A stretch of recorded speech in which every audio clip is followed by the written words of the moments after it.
राधे राधे।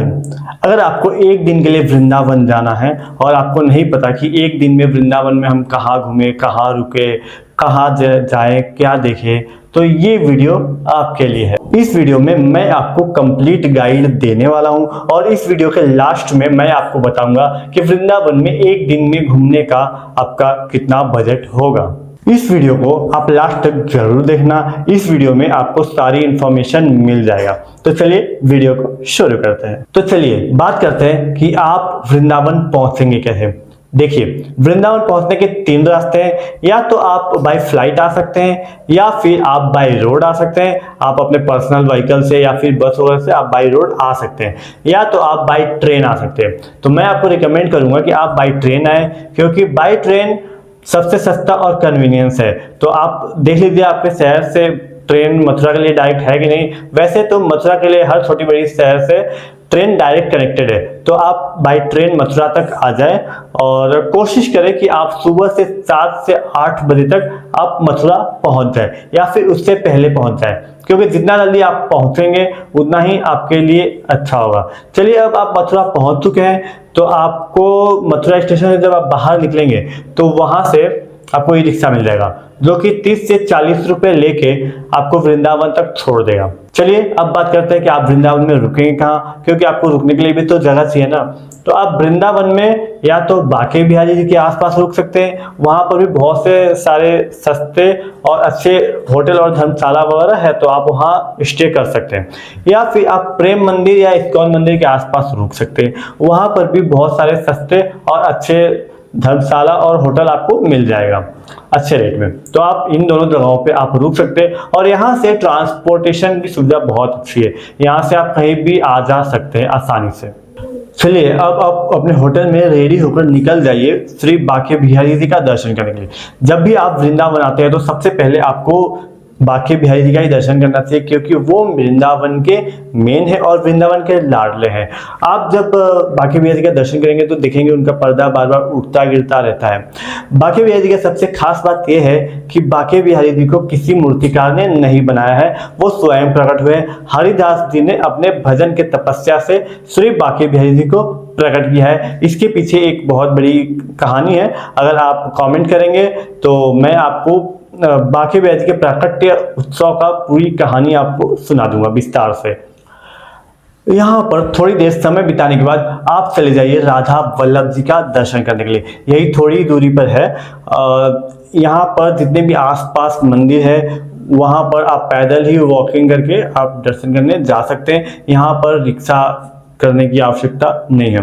राधा वल्लभ जी को भी किसी मूर्तिकार ने नहीं बनाया है, वो स्वयं प्रकट हुए हैं। शिव जी ने राधा वल्लभ जी को अपने हृदय से प्रकट किया है। इनकी भी एक अलग कहानी है, अगर आप कमेंट करेंगे तो मैं पूरी राधा वल्लभ जी की जो कहानी है वो मैं आपको बता दूंगा। यहाँ पर थोड़ी देर समय बिताने के बाद आप चले जाइए राधा रमण जी का दर्शन करने के लिए, वो भी पास में है। राधा रमण जी का दर्शन करने के बाद आप चले जाइए सेवा कुंज। सेवा कुंज वो स्थान है जहां पर राधा जी और कृष्ण जी जब रासलीला करके आते थे तो कृष्ण जी राधा जी की सेवा किया करते थे।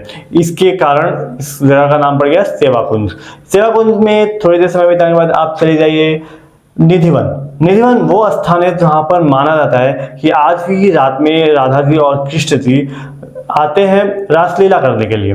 आप अंदर देखेंगे तो बहुत सारे वृक्ष है, 16,108 पेड़ है, जो कि माना जाता है कि आज भी रात में 16,108 जो पेड़ है वो 16,108 गोपियां बन जाती है और 16,108 कृष्ण बन जाते हैं और रात में रासलीला करते हैं। इसलिए वहां पर कोई भी आपको रात में रुकता हुआ दिखाई नहीं देगा, यहाँ तक कि वहां पे एक बंदर भी रात में नहीं रुकता है। उसके बाद वहां पे थोड़ी देर समय बिताने के बाद आप आ जाइए निधिवन के बाहर, और निधिवन के बाहर जब आएंगे तो आपको यहाँ पर शाहजी मंदिर आपको सामने, निधिवन के सामने ठीक सामने आपको शाहजी मंदिर दिख जाएगा। वहां पे आप दर्शन कर सकते हैं, जिसे टेढ़े खंबे वाला मंदिर भी कहा जाता है। शाहजी मंदिर के पिलर को आप देखेंगे तो वहां पर वो जो खंबा है वो टेढ़े मेढ़े के आकार में है, इसलिए उसका नाम टेढ़े खंबे वाला मंदिर कहा जाता है। इसके बाद यहाँ पर थोड़ी देर समय बिताने के बाद आप चले जाइए यमुना जी। यमुना जी भी वहीं पर पास में है, ज़्यादा दूर है नहीं, आप पैदल जा सकते हैं। तो वहाँ पर जाके आप बोटिंग कर सकते हैं। या फिर आप वहाँ पे थोड़ी देर ऐसे टाइम बिता सकते हैं। अब हो चुका है दोपहर, क्योंकि दोपहर के 1 बजे से लेकर शाम को 4 साढ़े 4 बजे तक वृंदावन के सारे मंदिरें बंद रहते हैं। उस समय आप आ जाइए अपने होटल में, अपने रूम में, और शाम तक आप आराम कीजिए।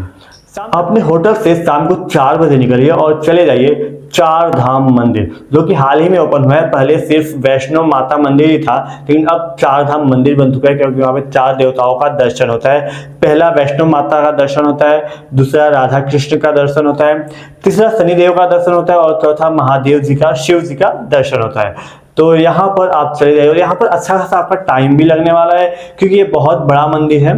तो यहाँ पर आप चले जाइए शाम को 4 बजे के करीब में।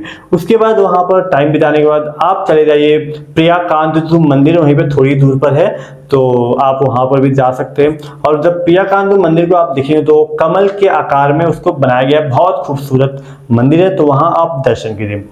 और उसके बाद वहाँ पे दर्शन करने के बाद आप वहाँ से ऑटो पकड़िए और सीधा चले आइए इस्कॉन मंदिर, क्योंकि इस्कॉन मंदिर शाम को ही जाना चाहिए। अब शायद 6 बज चुके होंगे, तो 6 बजे के आसपास आपको इस्कॉन मंदिर जाना चाहिए, क्योंकि वहाँ पे जो भजन कीर्तन होता है ना, वो अपने आप में बहुत आनंदित करता है। तो वहाँ पे आप आनंद ले सकते हैं भजन कीर्तन का, वहाँ पे अच्छा खासा आपका टाइम लगने वाला है। उसके बाद आप निकल जाइए प्रेम मंदिर, जो आज का हमारा आखिरी डेस्टिनेशन है, वो है प्रेम मंदिर। प्रेम मंदिर आपको शाम को ही 7 बजे के करीब में जाना चाहिए, क्योंकि जो वहाँ का लाइटिंग है ना, वो देखते बनता है, वो देखने के लिए दूर दूर से लोग आते हैं। तो आप शाम को 7 बजे प्रेम मंदिर चले जाइए। वहाँ पे आप देखेंगे तो 7 साढ़े 7 बजे कुछ फाउंटेन शो होता है, तो वो आप एंजॉय कर सकते हैं, वो देख सकते हैं, वो बहुत अच्छा होता है। तो ये रहा आपका वृंदावन का 1 डे ट्रिप, यहाँ पर खत्म होता है। तो अब बात करते हैं कि खाने पीने की क्या सुविधा है वहाँ पे। तो देखिए भाई साहब, वहाँ पे खाने पीने की कोई कमी आपको नहीं होने वाली, क्योंकि आपको हर जगह स्ट्रीट फूड मिल जाएगा। आप चाहे बांके बिहारी मंदिर के आसपास हो या फिर आप प्रेम मंदिर के आसपास हो, तो आप स्ट्रीट फूड वगैरह का एंजॉय आप ले सकते हैं। तो चलिए मैं आपका बजट बता देता हूँ कि बजट कितना आपका इसमें लगने वाला है। देखिए, इस बजट में ट्रेन टिकट इंक्लूड नहीं है, फ्लाइट टिकट इंक्लूड नहीं है, और जो पर्सनल व्हीकल आएंगे उसका कोई फेयर इंक्लूड नहीं है, क्योंकि वो सबका अपना अलग अलग होता है। तो इसमें इंक्लूड है फूड का, रूम का, और वहाँ पर जो आप घूमेंगे लोकल ट्रांसपोर्ट का, उसका। तो एक अप्रॉक्सीमेट अगर आप 2000 से 2500 रुपये तक अगर आप लेकर आते हैं, तो आराम से एक दिन में वृंदावन को आप एक्सप्लोर कर सकते हैं। तो ये रहा पूरा आपका वृंदावन का 1 डे ट्रिप। अगर वीडियो आपको अच्छी लगी हो तो लाइक करें, चैनल को सब्सक्राइब कर लें, ताकि ऐसी आपको वीडियोस मिलती रहेगी।